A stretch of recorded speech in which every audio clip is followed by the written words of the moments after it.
Kane eager to sign off with Win before playing in American golf event. Maybe Harry Kane wasn't joking about that green jacket after all. I guess the ideal career would be a World Cup, a Super Bowl and maybe a Masters green jacket, quipped Kane 10 days ago. We all assumed he was pulling our leg. Perhaps not.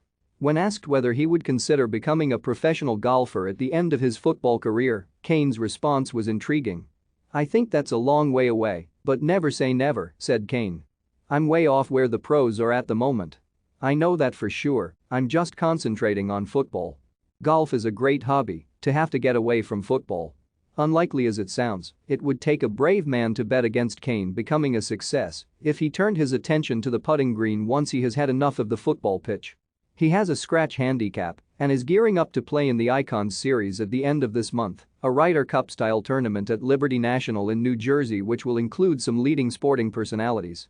Boxer Canelo Alvarez, Liverpool's James Milner, American swimmer Michael Phelps and cricketers Ricky Ponting and Brian Lara are among the household names participating. As is Pep Guardiola, who tried to sign Kane for Manchester City last summer. That ship has sailed, of course. City have landed Erling Haaland from Borussia Dortmund and Kane is as happy as he has been for a long time at Tottenham. Although the 28-year-old dodged questions about the prospect of signing a new contract at Spurs yesterday, he said he will remain at the club next season. The plan is to get back for pre-season on July 8 and head to Korea with the boys, said Kane. "I look forward to another season. I got on really well with Antonio Conte in the time he was there, and I'm looking forward to next season and what's to come." For now, though, before golf and Tottenham's pre-season, Kane has one more game of what must seem like a never-ending campaign to negotiate. He will lead England out against Hungary at Molineux tonight, intent on salvaging what has been a difficult international break for Gareth Southgate's side thus far. 1 defeat, 2 draws and no goals from open play and 3 Nations League fixtures has led to fierce criticism. Southgate is content to take those objections on the chin. "It would be a more enjoyable couple of months if we beat Hungary, but it won't change how I would view the next period," said the England boss. "But I accept it would change external perceptions. We all want to leave with a win tomorrow.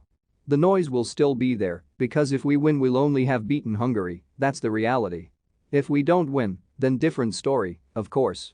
Kane has an altogether different view on the mounting pressure Southgate is facing. The England captain has been present for the entire Southgate journey. But he was also there before it began.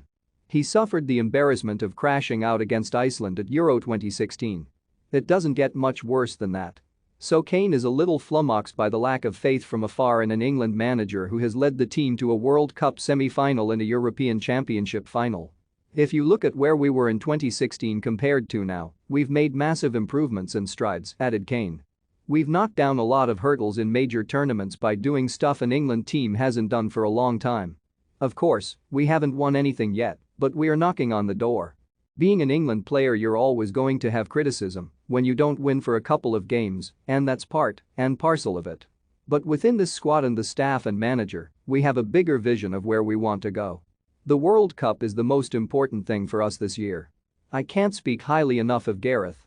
I had him with the under-21s and then with the senior team. He understands what the England team needs to be successful. We have been one of the most successful England teams in the past 50 years or so. So we are on the right track. We have still got stuff to improve, that's just the bottom line."